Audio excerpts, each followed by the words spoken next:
You have to say this to yourself. I am not taking this with me into 2022. I am letting this go today. I've been holding on to it for too long. It's not doing me any good. I'm staying stuck in all of my mess. While we're moving forward into a new year, I'm still stuck back in the early 2000s. Wherever the grudge started, I am making a commitment that I want to move forward. I want to live life the way that I'm supposed to. I want to be free. I am letting go of the grudge.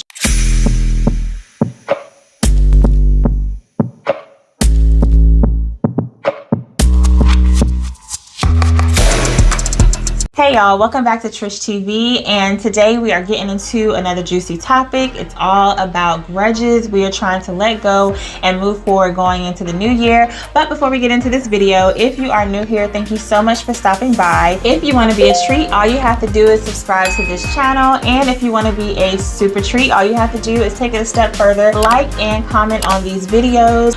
Okay, now we're going to get into this video. So at some point in your life, we all have held grudges against people for whatever the reason is. Grudges can go throughout a whole lifespan. A lot of people have a lot of strong willpower and they will hold a grudge against you to infinity for whatever the reason is. I know I've held a grudge against a few somebodies in my lifetime, but once I really understood what a grudge was and what it can do to you, I stopped.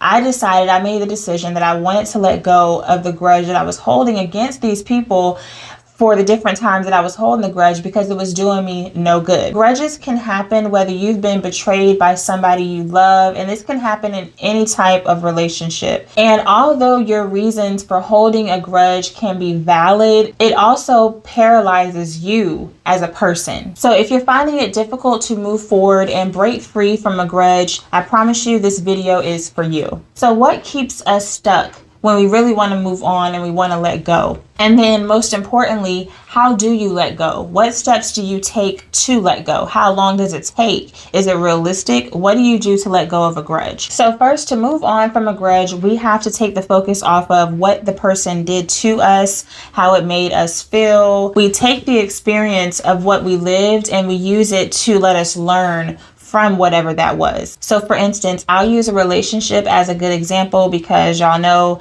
relationships is one of those things where you do feel betrayed depending on what happened when you break up with somebody. Say they cheated on you, or maybe they were very abusive towards you, whether that was physically abusive, mentally abusive. So when y'all do finally part ways, you hold a grudge for the reasons why you can't move on. You hold a grudge against them for what they did to you, you know, how it made you feel, and you stay stuck there. So then when it's time for you to start dating or to even think about the idea of dating again, you can't. You know why? Because you're still holding on to a grudge from what somebody else did to you that you experienced in a relationship 5, 10, 15 years ago. When we move our attention on the inside into our heart, our pain shifts from being something that happened to us, but instead something that happened for us. Once you understand that, you can let go of the narrative of what happened to me, this is how it made me feel, to this no longer serves me. I'm moving forward. When we hold a grudge, we don't want to let the other person off the hook. But who's really hooked? The one who's moving on or the one who's holding on? In my own experience, when I held on to a grudge, holding a grudge really doesn't do anything for the other person. It really does the most to you. When you hold a grudge, you set it in your mind like, I'm not letting this person off the hook. I'm going to hold this for as long as I can. While you're holding your grudge and you're sitting in the past of whatever happened, I guarantee you 9 times out of 10, they've already moved forward. A lot of times when you hold a grudge against somebody, we're checking on them. We want to see if they're doing just as bad emotionally as we are. And a lot of times they're not. And what that does is make you even more angry, because you feel like, well, if they did this to me, you know, I'm the victim in all of this. This happened to me. They should feel even worse than I feel. That's not always the case. That's not the way that it goes. When you're holding a grudge, like I described, it's like holding a bunch of toxic waste in your hand. Holding a grudge is not for the betterment of you. Holding a grudge guarantees that you will continue to stay stuck in whatever the incident was, and whatever happened, whatever form of betrayal, whatever it was, it guarantees that you will stay stuck in that position in life. So while every year is passing, and yes, you are growing, mentally, you're still stuck in the past. This is not only pertaining to relationships with friends or boyfriend, girlfriend. It can also be within your family. playing the victim is like a safe place sometimes for a person who sits in that. Because what it is, you're giving off the responsibility of however you feel. You have somewhat of a peace knowing that someone else caused the reason why you feel the way you do. And you feel like that validates you to stay stuck because somebody else did it to you. But what happens when you sit in anger? What happens when you sit in resentment? It mentally destroys you. It physically destroys you. I'm not saying that being a victim isn't real, but what I am saying is that even in your anger for whatever happened, you don't want to sit and wallow in that anger. So what kind of attention do you receive when you're a victim? You get sympathy, you get a lot of attention that you feel like you didn't receive in your past. Playing the victim gives you that attention, is why some people like to stay seated in that victim role, because they like the attention that feeds off of being the sad person, the one that this and this happened to. Not that anything that happened to you does not matter. It's only destroying you even more. It's not helping you to grow. It's not helping you to move forward. It's still shedding light and putting a lot of attention on the negativity and that ball of toxic waste that you just will not let go of. We are allowed to be angry. We'll experience things that do bring out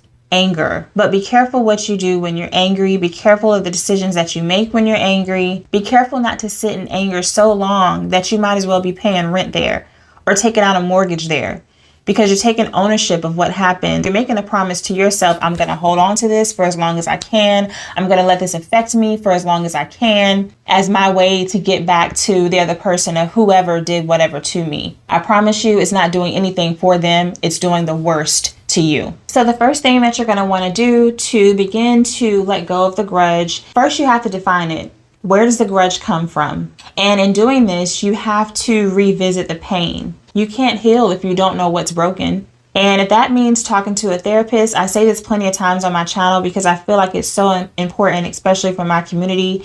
If you have to go seek therapy, whether it be virtual or in person, do that. Speaking to somebody who is non-biased, who doesn't know me from Adam, is much easier when it comes to letting things out that I've held in or things that I do need to release so that I can heal, because their advice is not coming from a point of, I know you, I know how you are, I know your family, I know your friends. It's coming from, I don't know you, you're a complete stranger, but I can tell you from what you're going through and having to heal, this is what, from a non-biased standpoint, this is what you need to do. If you're not comfortable with therapy, do seek out somebody that you trust, that you can speak to, and know that you're going to have to go back to that place where the pain exists.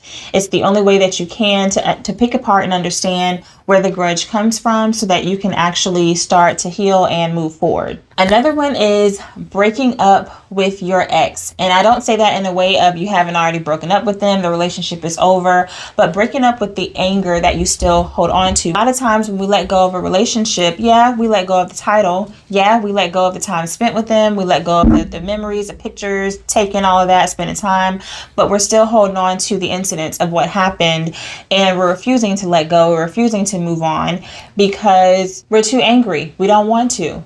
But in order to move on, if you want to heal, which is why you're watching this, you have to be willing to let go of your ex in every way. You have to want to let it go. If you're going to let go of them and the relationship as a person, you have to also let go of the things that cause the demise in the relationship too. After that, surround yourself with people that respect you. Surround yourself with good people. Start forming new friendships. I wouldn't advise stepping into a relationship too fast. I've done that before, and trust me, it does not work. It only makes things worse and more confusing. So spend as much time with yourself. Whenever you let go of a grudge, you're kind of coming into a newness and into a new year. And a new year doesn't necessarily mean a new year, 2022. A new year can start today. Whenever you decide to let go of something big, something that you've been harboring for a long time, when you finally do take the steps to let go and you start to feel better, it's like a newness. It's a new year for you. You also want to, and I know this might sound a little bit weird, but you also want to kind of embrace the lesson that you're learning in holding the grudge. Think about why you're holding the grudge and how it actually might be for your benefit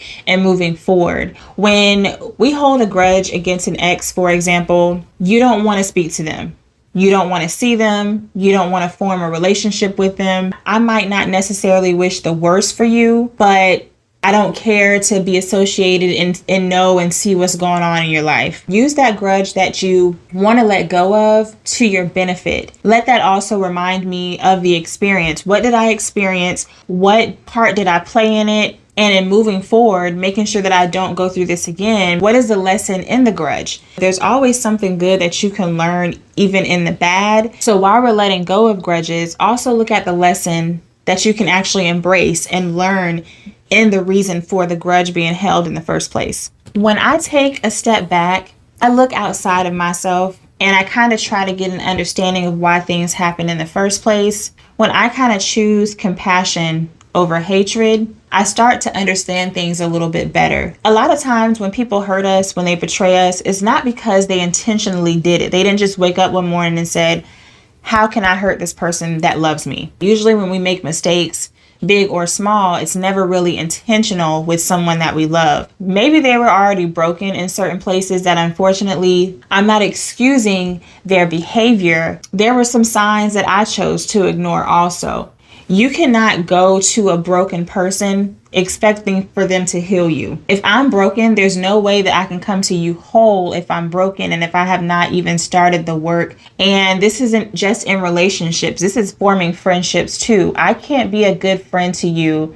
I can't be there for you like a friend should be if I'm not paying attention to myself, if I'm excluding myself from the equation. And again, not excusing their behavior, but trying to kind of understand where it comes from. It wasn't intentional. And these are some of the bigger reasons why I need to let go of this grudge. And in the process of letting go of the grudge, find something positive to say to yourself. It's all in your mindset, how you shift your perspective against a situation. Exercise those things that can help you in your release of anger to bring in the positivity that you need to help you to move forward. Okay, the last thing I'm going to tell y'all, it's a really big one. It's really, really important to fully let go of a grudge. You have to stop talking about the person and the incident of what they did and where the grudge came from. A conversation can be about vacation somewhere. It can be about anything, but this person always finds a way to work into the conversation about who hurt them.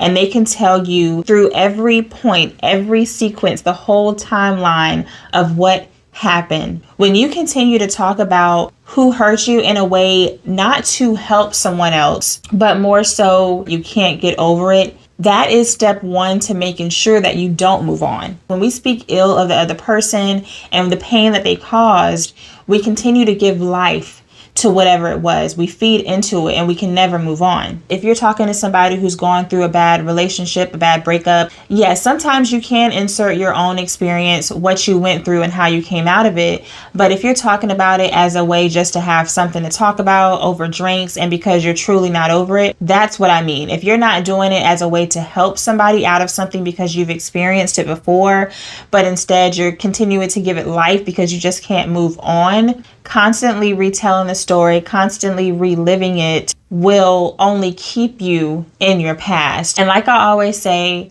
whenever you start the process of forgiving and letting go, it's never going to just happen instantaneously. Like it doesn't happen quickly at all. It takes time. It takes processes. It takes stages. But the only way that you can continue to move forward, there's a lot of things, especially in your talk and how you choose to speak about it, that will help you in the process of moving forward. So I hope these points helped you. I hope that going into this new year, it doesn't even have to be going into 2022, but going in the new year today, living today as if you want today to be your new year, using the time that you have right now. If you are currently holding on to a grudge, I truly hope you consider these points to begin to let go of what's been bothering you, let go of what's been holding you back so you can truly be free. Thank y'all so much for watching. Don't forget to like, comment, and subscribe. Share this video with someone you feel needs to hear this, and I'll see y'all in the next video.